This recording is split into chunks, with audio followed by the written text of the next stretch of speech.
වීතරාගී වූ සිරි සුගත තථාගත ශාක්‍ය සිංහ සම්මා සම්බුදුරජාණන් වහන්සේගේ ඉපදීම බුදුවීම පිරිනිවන් පෑම යන තෙමකුලේ අසිරියෙන් නැහැවෙන ශ්‍රී බුද්ධ වර්ෂ 2569ක් වන වෛශාඛ්‍ය පූජෝත්සවයේ නිමිති කරගෙන සදහම් දෙසින් සිත් සතන් සුපහන් කරන්නට පිළියන්දල මධ්‍ය විද්‍යාලීය මාධ්‍ය ඒකකය මගින් විකාශය කරනු ලබන සුමధుර දම් දෙසුම දේශකයානෝ සිද්ධමුල්ල ශ්‍රී සංඝාරාම පුරාණ විහාරවාසී පිළියන්දල මධ්‍ය විද්‍යාලයේ ධර්මාචාර්ය ශාස්ත්‍රවේදී පූජ්‍ය මොරටුවේගම සරණංකර ස්වාමින් වහන්සේ.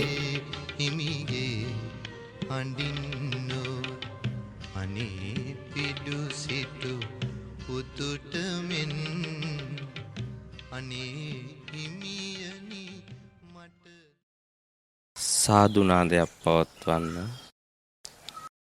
තුන්වතාවක් නමස්කාරය කියන පන්සිල් සමාදන් වීම සඳහා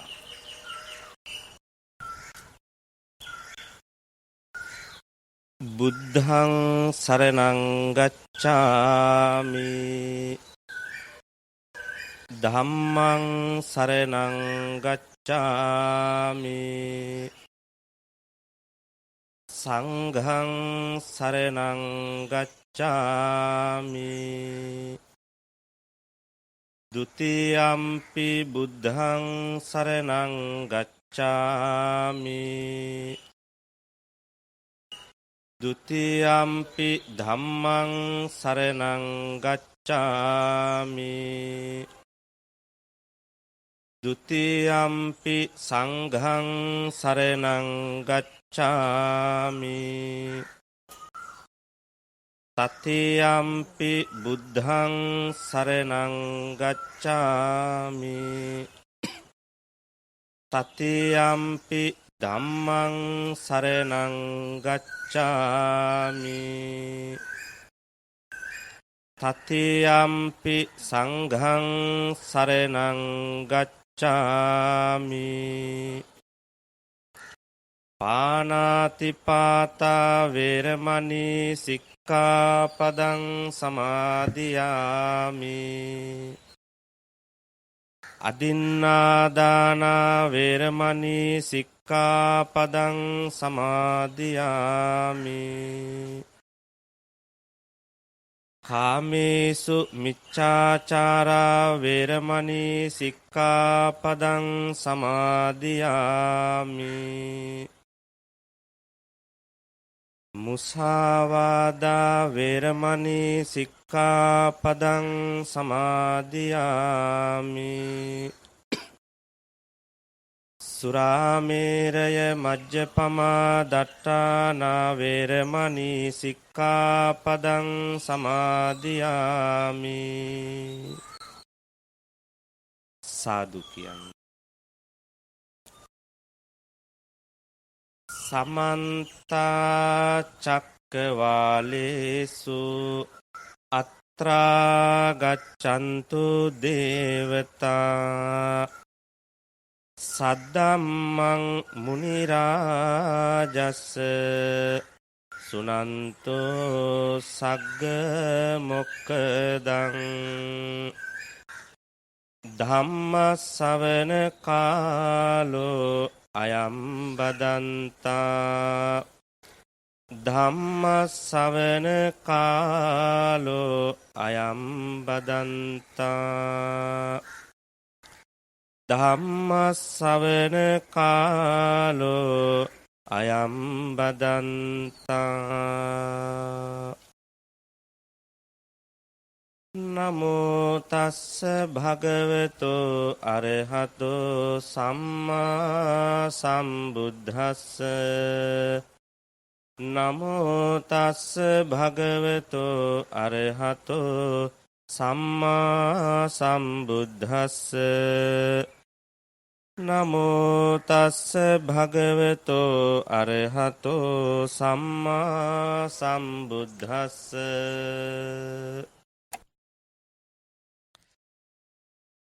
ගුණගරුක වාසනාවන්ත පින්වත්නි පිළියන්දල මධ්‍ය විද්‍යාලයේහි සිදු කරන්නට යෙදෙන වෙසක් පොහොය මංගල්‍ය නිමිති කරගෙන අප අමාමෑණී බුදු පියාණන් වහන්සේගේ ඒ ත්‍රිවිධ මංගල්‍ය නිමිති කරගෙන පවත්වනු ලබන ධර්මදේශනා වැඩසටහනයි අද මේ සිද්ධ කරන්නේ. වාසනාවන්ත පින්වත්නි මනුස්ස ආත්ම භාවයක් ලබා ගැනීම ඊටාම අපහසු කාර්යයක්. මිනිස් භවයක් ලබනවා කියන්නේ මේ මහා ඝෝර වූ සංසාර ගමනක ඊටාම වාසනාවන්ත ආත්ම භාවය තමයි මිනිස් ආත්ම භාවය.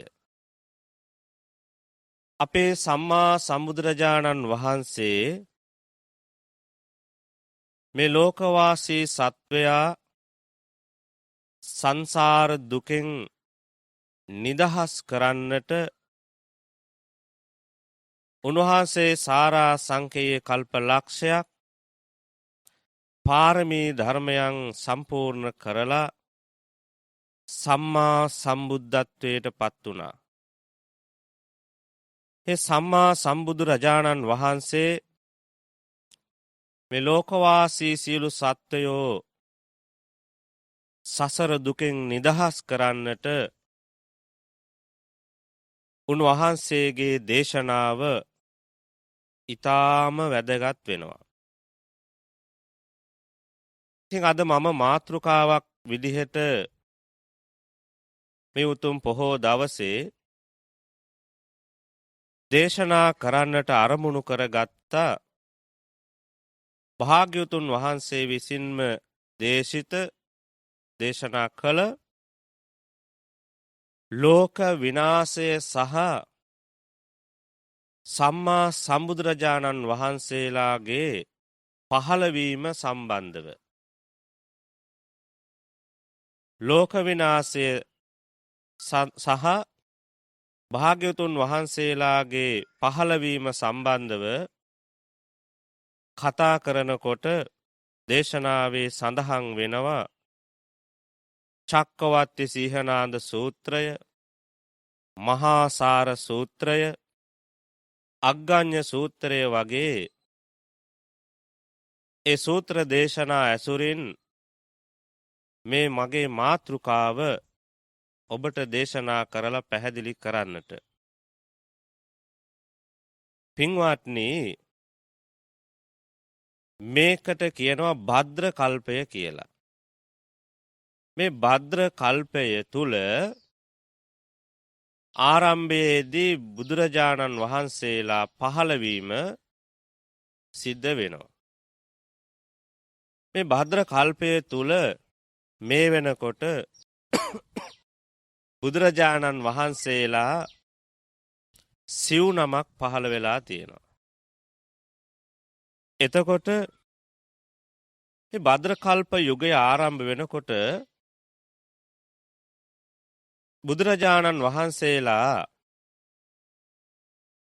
පහළවීම ආරම්භ වෙනවා ඒ භද්‍ර කල්ප යුගය තුල.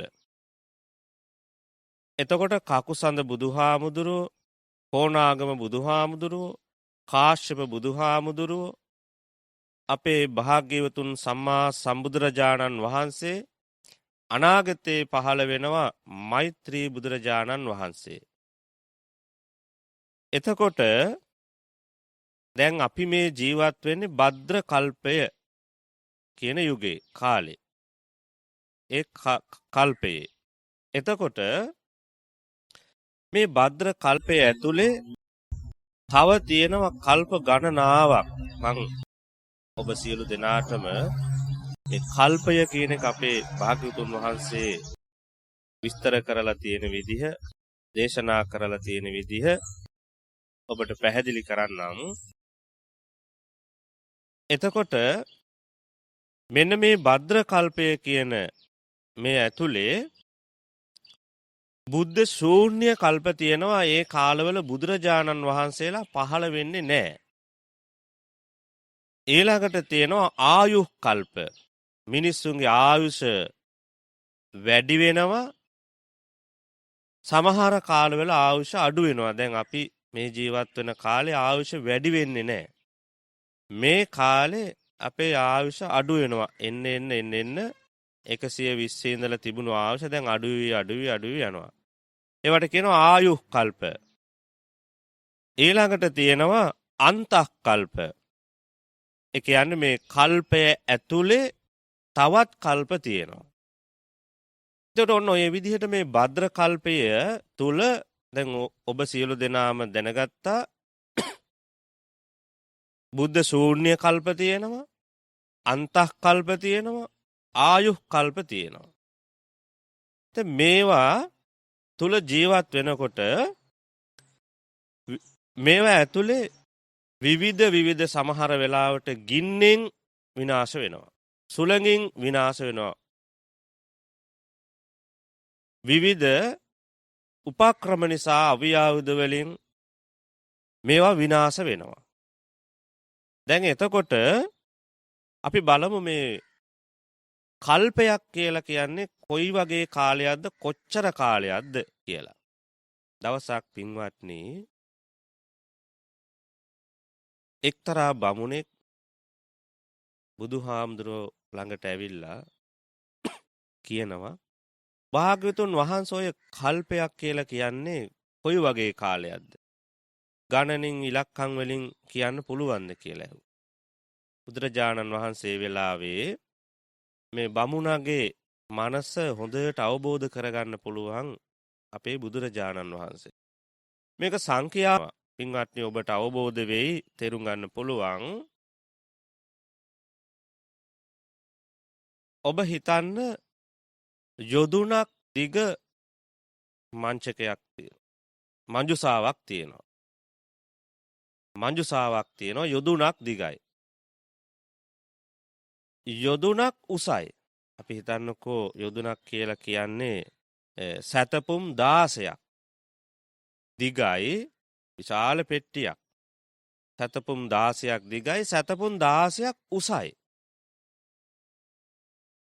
එතකොට මෙන්න මේ මංජුසාව තුල අබෑට පුරවලා තියෙනවා. අවුරුදු 100කට එක දවසක් ඔය මංජුසාව තුල තියෙන එක අබෑටයක් අයින් කරනවා. අවුරුදු 100කට සැරයක්. ආය අවුරුදු 100කට සැරයක් තව අබෑටයක් අයින් කරනවා. දැන් ඔබ හිතන්න දැන් තේරෙනවා යොදුන් 16ක් සැතපුම් 16ක් දිගයි, සැතපුම් 16ක් උසයි. යම් දවසක පින්වත්නි ඔය අවුරුදු 100කට වතාවක් සැරයක් ඔය අබෑටයක් අයින් කරලා යම් දවසක ඔය මංජුසාව හිස් වෙනවා. ආන් එදාට කල්පයක් අවසන් වුණා කියලා හිතන්න කියලා අර බමුණට බුදුහාමුදුරුවෝ දේශනා කළා. දැන් ඔබට පැහැදිලි වෙන එතකොට අපිට මේ සාමාන්‍ය ලෝකේ අපේ වයස පිරිහීගෙන යන කාලයක ඉන්න අපිට තේරුම් ගන්න හරි අමාරුයි.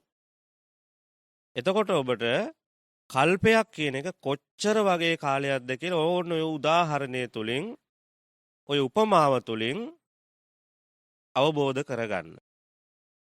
පැහැදිලිනේ? කල්පයක් අවසන් වෙන විදිය. එතකොට මෙන්න මෙහෙම කල්පය අවසන් වෙන්නේ යම් දවසකද එදාට එක කල්පයක් ඉවරයි කියලා කියනවා. දැන් ඔන්න බලන්න එතකොට භද්‍ර කල්ප යුගය තුල බුදුරජාණන් වහන්සේලා සිව් නමක් පහළ වුණා. එතකොට දැන් පළවෙනි කල්පය අවසන් වුණා කකුසඳ බුදුහාමුදුරුවන්. ඊළඟ දෙවෙනි කල්පය අවසන් වෙනවා කෝණාගම බුදුහාමුදුරුවන්ගේ. ඊළඟ තුන්වෙනි කල්පය අවසන් වුණා කාශ්‍යප බුදුරජාණන් වහන්සේගේ. ඊළඟට ගෞතම බුදුරජාණන් වහන්සේගේ හතරවෙනි කල්පය අවසන් වෙනවා. ඊළඟට මෛත්‍රී බුදුරජාණන් වහන්සේගේ කල්පය ආරම්භ වෙනවා. දැන් ඔන්න මිනිස්සුන්ගේ දැන් මම මාතෘකාව උනේ කල්ප විනාශය සහ බුදුරජාණන් වහන්සේලාගේ පහළවීම. එතකොට දැන් ඔබට පැහැදිලි කරගන්න පුළුවන් මේ භද්‍ර කල්ප යුගයේ කකුසඳ බුදුහාමුදුරන්ගේ කාලේ. බුදුරජාණන් වහන්සේ මේ සත්වය ආරම්භ වුණාම පියවරෙන් පියවර ආරම්භ වෙලා මිනිසුන්ගේ ආයුෂ වැඩි වෙනවා අසංකේය දක්වා. අසංකේය දක්වා ආයුෂ වැඩි වෙලා ටිකෙන් ටික ආයුෂ අඩු වෙලා අවුරුදු 40000කට එනවා මිනිස්සුන්ගේ ආයුෂ. ඔන්න. මිනිස්සු ආයුෂ වැඩි වෙලා අසංකේය දක්වා අවුරුදු මිනිසුන්ට ජීවත් වෙන්න පුළුවන්. එතකොට මෙහෙම වැඩි වෙලා දැන් මිනිස්සුන්ගේ ආයුෂ අඩු වෙගෙන ඇවිල්ලා අවුරුදු 40000ට එනවා. අවුරුදු 40000ට ආයුෂ මිනිස්සුන්ගේ වර්ධනය වුණාම කකුසඳ බුදුහාමුදුරුවෝ පහළ වෙනවා. එතකොට අපේ කකුසඳ බුදුහාමුදුරුවෝ පහළ වෙනකොට මිනිස්සුන්ගේ ආයුෂ අවුරුදු 40000යි. දැන් ඔන්න කකුසඳ බුදුහාමුදුරුවන්ගේ ශාසනය තියෙනවා. දැන් ඔය විදිහට කාලයක් යනකොට කල්ප ගාණක් ගියාම මිනිසුන්ගේ ආයුෂ අඩු වෙලා අවුරුදු 10ට සීමා වෙනවා. අවුරුදු 10ට සීමා වුණාම මිනිස්සු අර දීර්ඝ ආයුෂ තියෙන කාලේ වගේ නෙවෙයි.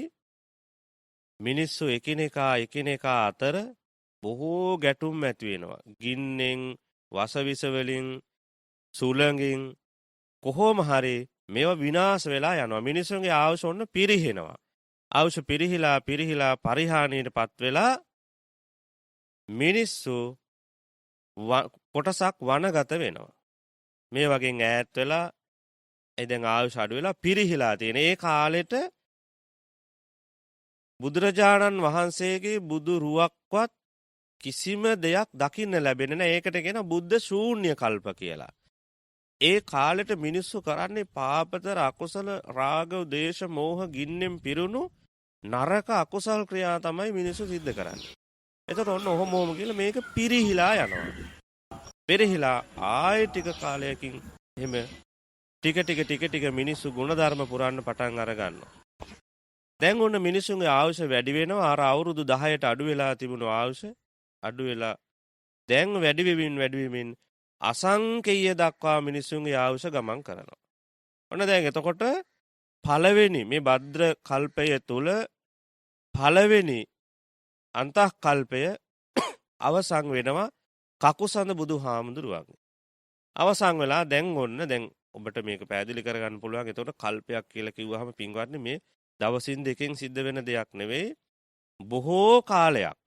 මම මුලින් උදාහරණයක් තුලින් ඔබට පැහැදිලි කරා කල්පය කියන එක. එතකොට ඔබට අවබෝධ වෙනවා මේ දීර්ඝ කාලයක් අසංකේය වශයෙන් මේ විදිහට නැවත මිනිසුන්ගේ ආයුෂ වැඩි වෙලා අසංකේය දක්වා ඔන්න මිනිසුන්ගේ ආයුෂ වැඩි වෙනවා. ඒ කාලෙට මිනිසුන්ට සුර ලෝකයක් දෙවියන්ගේ දිව්‍ය ලෝකයට වඩා මිනිස්සුયો බොහෝම ලස්සනට හොඳට ජීවත් වෙන හැමදේම මිනිසුන්ට තියෙනවා.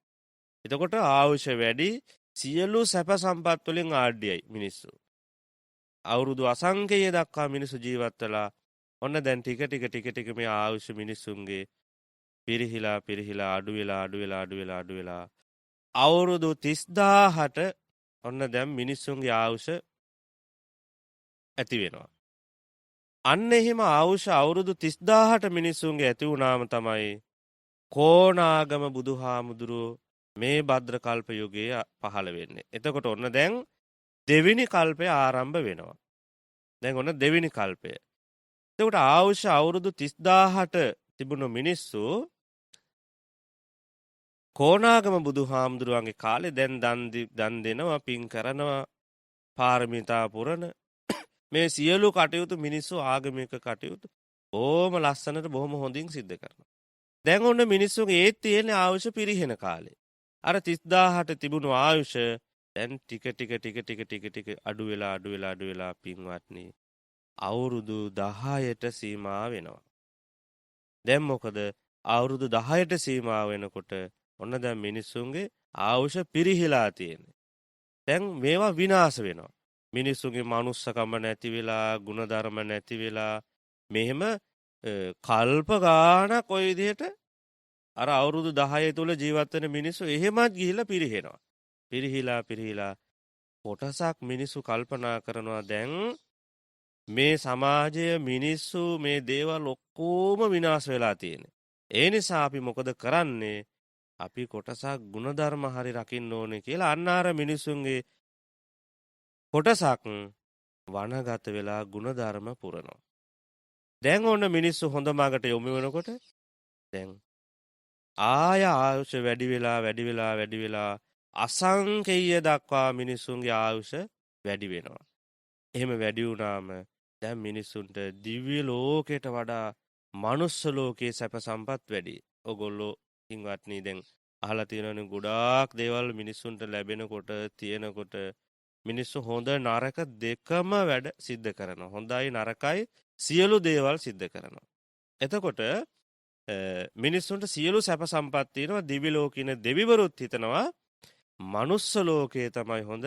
අපේ මේ දිව්‍ය ලෝකයට වඩා මනුස්ස ලෝකයට ගියානම් හොඳයි කියලා දෙවිවරුත් හිතනවා ඒ කාලෙට. ඉතින් ඒ තරමටම මිනිස්සුන්ට සැප සම්පත් වලින් ආඩ්‍ය සියලු දේවල් ලැබෙනවා. තියෙනවා. දැන් ඔන්න ওই විදිහට ඉන්නකොට අර අසංකේය දක්වා ජීවත් වෙච්ච මිනිස්සු ටික ආයුෂ අඩු වෙලා මිනිස්සුන්ගේ ආයුෂ 20000ට සීමා වෙනවා. මනුෂ්‍ය ආයුෂ 20000ට සීමා වුණාම ඔන්න ඒ කාලෙට තමයි කාශ්‍යප බුදුහාමුදුරුව මේ භද්‍ර කල්පයේ තුන්වෙනි බුදුහාමුදුරුව විදියට පහළ වෙනවා මේ අන්තක් කල්පයේ තුල. එතකොට තුන්වෙනි බුදුරජාණන් වහන්සේ විදියට කාශ්‍යප බුදුහාමුදුරුව පහළ වුණාම දැන් මිනිස්සුන්ට පින් කරන්න කුසල් කරන්න සියලු යහපත් කටයුතු වල මිනිස්සු යෙදෙනවා. ඔය විදිහට අවුරුදු කාලයක් ගියාම අවුරුදු 10ට සීමා වෙනවා මිනිස්සුන්ගේ ආයුෂ අවුරුදු 10ට සීමා වෙලා මිනිස්සු ටික ආයාර ආයුෂ පිරිහිලා ගුණධර්ම රකින්නේ නැහැ. දැන් බුද්ධ ශූන්‍ය කල්ප ඇති වෙනවා. ආයුක් කල්පය ඇති වෙනවා. බුදුවරු දකින්න නැහැ. බුදුබණ අහන්න ලැබෙන්නේ නැහැ. දැන් සියලු දෙනාම ওই විදිහට පිරිහිලා කොටසක් හිතනවා මිනිස්සු දැන්වත් අපි ගුණධර්ම රකිමු. දැන් අපි ගුණධර්ම ආරක්ෂා කරමු කියලා වනගත වෙනවා. දැන් ඔන්න මිනිස්සු ගුණධර්ම පුරුදු කරන්න පටන් ගත්තාම දැන් ආයුෂ වැඩි වෙනවා. දැන් අර අවුරුදු 10ට සීමා වෙලා තිබුණු මනුෂ්‍ය ආයුෂ ටික වැඩි වෙලා අසංකේය දක්වා ආයුෂ වැඩි වෙනවා. එහෙම වැඩි වුණාම දැන් මිනිස්සු බොහොම හොඳට ලස්සනට ජීවත් වෙනවා. සියලු සැප සම්පත් තියෙනවා. බලන්න දැන් ඔබට පැහැදිලි වෙනවා. එතකොට මේ භද්‍ර කල්පය තුල බුදුරජාණන් වහන්සේ කෙනෙක් පහළ වෙන්න කොච්චර කල්ප ගණනාවක් කාලාන්තරයක් ගත වෙනවද කියලා ඔබට දැන් හොඳට අවබෝධ වෙනවා. එතකොට දැන් ඔන්න කාශ්‍යප බුදුහාමුදුරුවෝ පහළ වෙලා මිනිසුන්ට ධර්මයේ දේශනා කළ විදිහට පිරිහිලා මේවා විනාශ වෙලා ගියාම ආවුෂ පිරිහිලා මිනිස්සු ආයි වනගත වෙලා ගුණධර්ම ආරක්ෂා කරන. දැන් ඔන්න මිනිස්සු ආයුෂ අසංකේය දක්වා වැඩි වෙලා අපේ මිනිස්සුන්ගේ ආයුෂේ ඇවිල්ලා තියෙනවා අවුරුදු 120ට සීමා වෙනවා. දැන් එතකොට පින්වත්නි අපි අවුරුදු 120ට දැන් සීමා වෙලා තියෙනවා. මේන්න මේ අවුරුදු 120ට සීමා වෙන කාලෙ වෙනකොට තමයි අපේ ගෞතම බුදුරජාණන් වහන්සේ පහළ වෙන්නේ. හොඳට පින්වත්නි මතක තියාගන්න. බුදුරජාණන් වහන්සේලා පහළ වෙන්නේ නැහැ මිනිස්සු ආයුෂ ලක්ෂයට වඩා වැඩි නම්. අසංකේය දක්වා තියෙන කාලවල බුදුවරු පහළ වෙන්නේ නැහැ. ඒ වගේම තමයි මනුෂ්‍ය ආයුෂ අවුරුදු 100ට අඩු නම් ඒත් බුදුරජාණන් වහන්සේලා පහළ වෙන්නේ නැහැ. මොකද අවුරුදු 100ට අඩු වෙනවා කියලා කියන්නේ මිනිස්සුන්ගේ ಗುಣධර්ම පිරිහෙනවා. මිනිස්සු රාග, ద్వේෂ, මෝහ කියන මේ විසම ಗುಣධර්ම රකින්න නැතුව අයහපත් වැඩවලට තමයි යොමු වෙන්නේ. දැන් ඔබට පැහැදිලි වෙනවා මේ කාලේ අපි අරගත්තාම කොයිතරම් මිනිස්සු පිරිහෙනවද? අවුරුදු 100ට අඩු වෙනකොට මිනිස්සු පිරිහිලා දැන් අපිට වෙන්නේ දැන් මේ ආයුෂ අඩු වෙනවා. මේ ආයු පරිහානිය මිනිසුන්ගේ සිද්ධ වෙන කාලේ. අවුරුදු 120 තියෙනකොට අපේ බුදුරජාණන් වහන්සේ පහළ වෙනවා. එතකොට මේ බුදුරජාණන් වහන්සේගේ පහළවීමත් එක්ක දැන් අපි අවුරුදු 120 ඉඳලා අඩු වෙවි මේ ගමන් කරගෙන යන්නේ ආයු පරිහානිය. මිනිස්සු තව ඔබ ඉදිරියට කල්ප ගාණක් ගිහිල්ලා අවුරුදු 10ට සීමා වෙනවා. එතකොට ඔන්න මේ කාලය ඇතුළත බුද්ධ ශූන්‍ය කල්ප ඇති වෙනවා. එතකොට බුදුරජාණන් වහන්සේලා පහළ වෙන්නේ නැහැ. බුදුරජාණන් වහන්සේලා පහළ වෙන්නේ නැති කාලයක් වුණාම මිනිස්සු ළඟ ගුණධර්ම රකින්නේ නැහැ. මිනිස්සු ගුණධර්ම ආරක්ෂා කරන්නේ නැහැ. ගුණධර්ම දන්නේ නැහැ. අද ඒ නිසා අපේ මේ මනුස්ස ජීවිතය තාම වාසනාවන්තයි පින්වත්නි. මේ ගෞතම බුදුරජාණන් වහන්සේ සිව්වැනි බුදුරජාණන් වහන්සේ මේ විශ්වයේ මේ භද්‍ර කල්පයේ පහළ වුණු. එනිසායි අමාමෑණී බුදු පියාණන් වහන්සේගේ සියලු ධර්මස්කන්ධය අපිට තියෙනවා දහම් මාර්ගයේ ගමන් කරන. අපිට ලැබිලා තියෙන්නේ දීර්ඝ ආයුෂ තියෙන කාල්පයක නෙවෙයි අපි ජීවත් වෙන්නේ. බොහෝම කෙටි ඉලක්කම් දෙකකට වගේ සීමා වෙච්ච බොහෝම කෙටි කාලයකට තමයි අපි මේ ඇවිල්ලා තියෙන්නේ. ඉතින් මෙහෙම කාලයක් තුල භාග්‍යතුන් වහන්සේගේ බණ ටිකක් අහන්න ලැබෙන එක ඔබ අපි මේ ජීවිතේ ලබාගත් භාග්‍ය සම්පන්නම අවස්ථාවක් බවට පත් වෙනවා පින්වත්නි. දැන් ඔහොම ගිහිල්ලා කල්ප ගාණක් ගත වුණාම ඔන්න අපේ මෛත්‍රී බුදුරජාණන් වහන්සේ පහළ වෙන කාලේ උදා වෙනවා. එතකොට දැන් ඔබට පැහැදිලි වෙනවා බුදුරජාණන් වහන්සේලා දෙදෙනෙක් මේ භද්‍ර කල්පයේ පහළ වුණාම කොච්චර කල්ප ගාණක් මේ බුදුරජාණන් වහන්සේලාගේ පහළවීම දුරස්ත භාවයකින් තියෙනවා. කොයි තරම් දීර්ඝද. එතකොට මේ අනාදිමත් කාලයක් ඔබ අපි මේ සංසාරේ කොච්චර ගමන් කරගෙන එන්න ඇතිද. ඉතින් ලස්සන කතාවකුත් තියෙනවා. දැන් අපේ බුදුරජාණන් වහන්සේ තමයි පස්වෙනියට බුදු වෙන්න හිටියේ. පස්වෙනියට බුදු වෙන්න හිටියේ අපේ ගෞතම බුදුරජාණන් වහන්සේ. එතකොට මෛත්‍රී බුදුරජාණන් වහන්සේ තමයි හතරවෙනියට බුදු වෙන්න හිටියේ මේ භද්‍ර කල්පයේ. ඔබ අහලා තියෙනවා අර කොටි දෙනකගේ කතාවක්. කාශ්‍යප බුදුරජාණන් වහන්සේගේ කාලේ මම මේ ඔබට දේශනා කරන්නේ මෛත්‍රී බුදුහාමුදුරුවන්ට කලින් අපේ ගෞතම බුදුහාමුදුරුව බුදු වුණා. ඒකට හේතුවක් තියෙනවා. දැන් කාශ්‍යප බුදුරජාණන් වහන්සේගේ කාලේ අපේ ගෞතම බෝසතාණන් වහන්සේත් මෛත්‍රී බෝසතාණන් වහන්සේත් හිමාලයේ තවුස්දම් පුරමින් ඉන්න කාලේ මේ දෙන්න තවුස්දම් රකින්න කාලේ අර වන මැදින් ඇවිදගෙන යනකොට මේ දෙන්නට ඇහෙනවා සත්වයේ කෑ ගහන සද්දයක්. සත්වයේ කෑ ගහන සද්දයක් ඇහුනහම මේ දෙන්න විපරම් කරලා බලනවා කොහෙද මේ සද්දය ඇහෙන්නේ. මේ දෙන්න යනවා බලන්න මේ සද්දේ ඇහෙන කොහෙන්ද කවුද මේ කෑ ගහන්නේ කියලා බැලුවහම කොටි දෙනක් පැටවුනුත් එක්ක වැටිලා ප්‍රපාතයකට. දැන් මේ කොටි දෙනට උඩට එන්න විදිහක් නැහැ. මේ ප්‍රපාතය විශාලයි. අර පැටවුන්ට කන්න දෙයක්වත් නැහැ. කොටි දෙනට කන්න දෙයක්වත් නැහැ. ඉතින් එහෙම වුණාම දැන් කොටි දෙන කෑ ගහනකොට ඒ ශබ්දය තමයි මේ දෙන්නට ඇහෙන්නේ. මේක අහගෙන ඉඳලා ගිහිල්ලා බැලුවම පැටවුන් කිරි නැතිව කෑ ගහනවා. කොටි දෙන ආහාර නැතුව කෑ ගහනවා.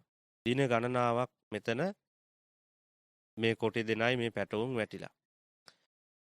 මෛත්‍රී බෝසතාණන් වහන්සේ කියනවා අපේ ගෞතම බෝසතාණන් වහන්සේට යහළුව මම ගිහිල්ලා මේ මගේ මේවා කැලෙන් ආහාර ටිකක් මම අරගෙන එන්නම්. ආහාර ටිකක් අරගෙන එනකම් මොනවා හරි කරලා ඔබ ඔතන බලාගෙන ඉන්න කියලා කිව්වා. ඔබ ඔතන බලාගෙන ඉන්න. මං මොනවා හරි ටිකක් හොයාගෙන එන්නම් කියලා දැන් ගියා. එන පාටක් නැහැ. මෛත්‍රී බෝසතාණන් වහන්සේ එන්න පරක් වුණා. එන පාටක් නැහැ. දැන් මොකද කරන්නේ? ඒ නිසා අපේ බෝසතාණන් වහන්සේ කල්පනා කරා දැන් අර පොටි මව අර පැටව කන්න හදන්නේ. පැටව කන්න සූදානම් වෙනකොට කල්පනා කරනවා කියනවා අපි එහෙමනම් මම මේ සත්වයින්ට ආහාරයක් වෙනවා කියලා හිතලා මේ කොටි දෙනට ආහාරයක් වෙන්න කියලා පනිනවා අර ප්‍රපාතයට. ඉතින් එතෙන්ට පැන්නහම ඊළඟට ඒ කොටි දෙන ආහාරයට අනුභව කරගන්නවා අර අපේ බෝසතාණන් වහන්සේ. ඊළඟට මොකද වෙන්නේ?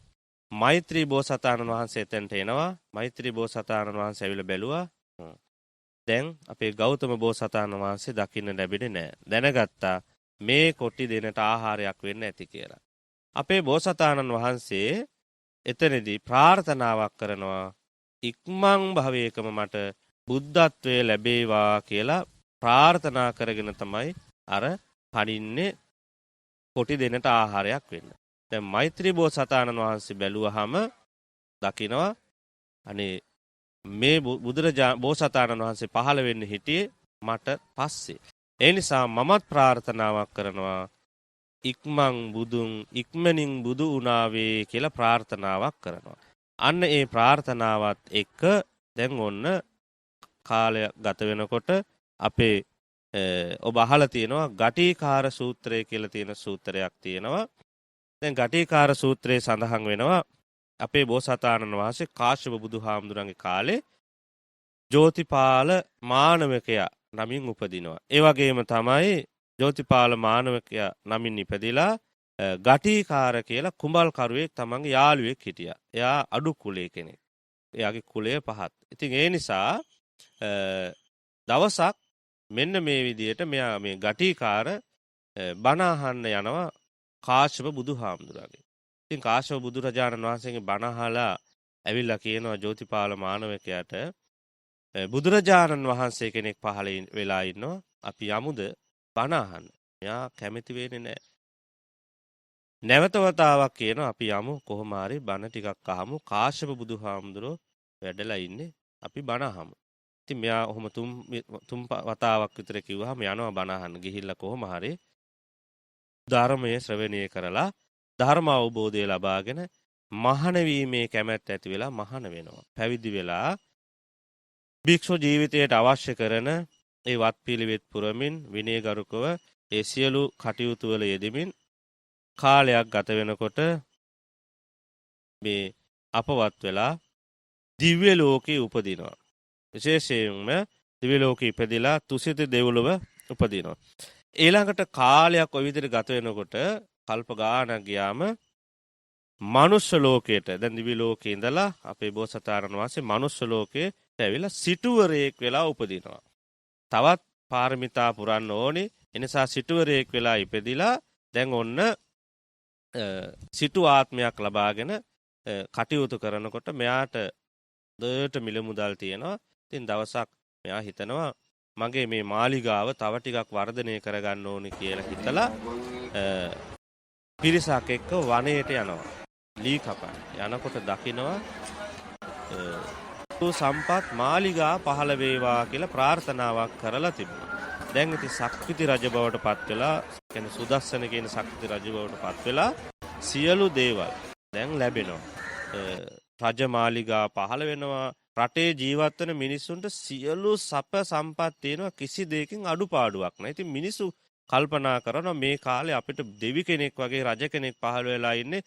අපිට හැමදේම ලැබෙනවා. අපිට බදු අය කරන්නේ නැහැ. අපේ රජුරෝ බොහොම හොඳ කෙනෙක් කියලා දැන් ඉතින් මිනිස්සු වර්ණනා කරනවා. සුර පුරයක් දිව්‍ය ලෝකයට වඩා ඊටාම ලස්සනයි දැන් මේ සක්විති රජ পদවිය ඉතින් අරගෙන තමන්ගේ බිරිඳත් දරුවොත් එකතු කරගෙන බොහොම ලස්සනට රට පාලනය කරනවා. රාජ්‍ය පාලනය කරනවා. ඉතින් කාලයක් යනකොට ඔහොම දැන් මිනිස්සුන්ට හරි පුදුමයි. අපේ සක්විති රජුරෝ බොහෝම හොඳට ධාර්මිකව මේ රට පාලනය කරනවනේ කියලා. එහෙම කල්පනා කරලා මිනිස්සු රජ්ජුරුව හම්බෙන්න යනවා. ගිහිල්ලා මේ රජ්ජුරුවන්ට කියනවා ඔබ වහන්සේ අපිට දිව්‍ය විමානයක් වගේ වැඩ ඉන්න කාලේ බොහොම ලස්සනට මේ සුරපුරයක් මේ රාජ්‍ය. ඉතින් ඊටාම ලස්සනයි මිනිස්සු හරියට ಗುಣධර්ම රකිනවා, බණ අහනවා. බහලා තියෙනවනේ පින්වත්නි සක්විති රජුරෝ සියලු සැප සම්පත් ලැබෙනවා.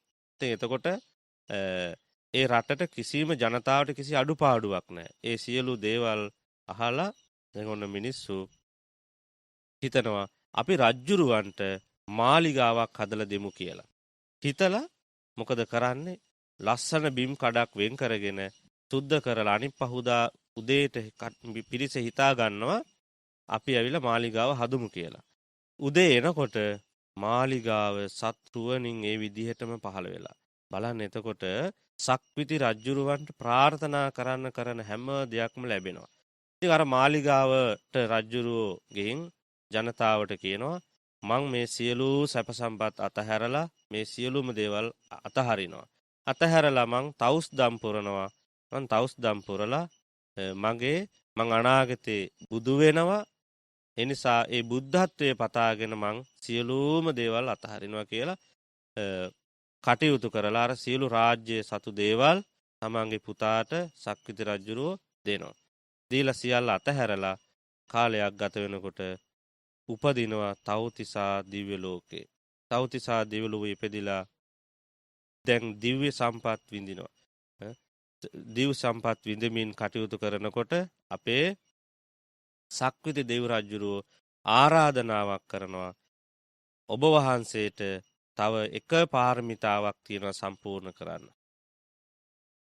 දාන පාරමී, පරමත්ත පාරමී, උපපාරමී කියලා බහලා තියෙනවනේ. ඒකෙන් පරමත්ත පාරමී කියන මෙන්න මේ පාරමිතාව සම්පූර්ණ කරන්න ඕනේ. ඒ නිසා මේ මනුස්ස ලෝකයට එන්න වඩින්න වැඩලා මනුස්ස ලෝකයේ තුල ඉඳලා ඒ පාරමිතාව සම්පූර්ණ කරන්න කිව්වහම වෙස්සන්තර නමින් ඔබගොල්ලෝ අහලා තියෙනවා. වෙස්සන්තර රජුරෝ ඒ ආත්ම භාවයට ඇවිල්ලා වෙස්සන්තර බවින් නමින් රජ වෙලා සියල්ල දන් දෙනවා. දන් දීලා සියලු දේවල් අතහැරලා තව්තිසා දිව්‍ය ලෝකයට යනවා. දැන් කාලයක් ගත වෙනකොට කල්ප ගණනාවක් යනකොට ඔන්න බුදුරජාණන් වහන්සේ පහළ වෙන්න ඕනේ කාලේ උදා වෙනවා. ඔබ අහලා තියෙනවනේ දෙවියෝ ගිහිල්ලා අපේ තව්තිසා දිව්‍ය ලෝකයේ හිටිය බෝසතාණන් වහන්සේට ආරාධනාවක් කරනවා දැන් මනුස්ස ලෝකයට වඩින්න. තුසිත දිව්‍ය ලෝකේ ඉඳලා මනුස්ස ලෝකයට වඩින්න කියලා ආරාධනාවක් කළාම ඒ ආරාධනාව පිළි අරගෙන මහා මායා දේවියගේ කුස තුල පිළිසිඳ ගන්නවා. සුද්ධෝදන රජුරෝ රජකම් කරන කාලේ ඔන්න අපේ බෝසතාණන් වහන්සේ මහා මායා කුස තුල පිළිසිඳගෙන දැන් අවශ්‍ය කාලය දීපය දේශයේ කුලයමව බුදු කෙනෙක් පහළ වෙනකොට මේ සියල්ල තියෙන්නට ඕනි. එතන කාලය හොඳයි. හොඳ කාලය බැලුවා. මිනිස්සු බණ අහන කාලේ, මිනිස්සුන්ට අවශ්‍ය කරන කාලේ, ධර්මයේ දේශනා කරන්න පුළුවන් කාලේ අපේ ගෞතම බුදුරජාණන් වහන්සේ ඔන්න පහළ වෙනවා. එතකොට දැන් ඔබට පැහැදිලි වුණා දීර්ඝ කාලයක් කල්ප ගණනාවක් ගත වෙලා තමයි මේ විදිහට හතරවෙනි බුදුරජාණන් වහන්සේ මේ භද්‍ර කල්පේ පහළ වෙන්නේ, බිහි වෙන්නේ. එතකොට සාරා සංඛ්‍යයේ කල්ප ලක්ෂයක් පාරමිතා ධර්මයන් පුරන්න ඕනේ. ඒ සියල්ල සම්පූර්ණ කරලා දැන් ඔන්න අපේ මෛත්‍රී බෝසතාණන් වහන්සේ බුදු වෙන්න ඕන කාලේ ආවහම සුමේද තාපස වෙලා සුමේද තාපසයෙක් වශයෙන් ඉඳලා ගෞතම බුදුරජාණන් වහන්සේගෙන් විවරණ ලබාගෙන අනාගතයේ මේ භද්‍ර කල්පයේ පහළ වෙන්නේ මෛත්‍රී බුදුරජාණන් වහන්සේ. එතකොට ඔබට දැන් මේ දේශනාව තුළින් පැහැදිලි වෙනවා අපේ ගෞතම බුදුරජාණන් වහන්සේගේ සම්බුද්ධ ශාසනය දක්වා ලෝක ආරම්භය, ඒ වගේම මේ භද්‍ර කල්ප යුගයන් විනාශ වීම, වෙනස් වීම, මිනිසුන්ගේ ආයුෂ පරිහානිය මේ සියලු දේවල් සිද්ධ වෙමින් ඇවිල්ලා දැන් අපි ගෞතම බුදුරජාණන් වහන්සේගේ අවුරුදු 120ක් සීමාවට පත් වෙන අවස්ථාවේ දැන් අපේ ආයුෂ ටිකෙන් ටික අඩු වෙලා පිරිහිලා යනවා.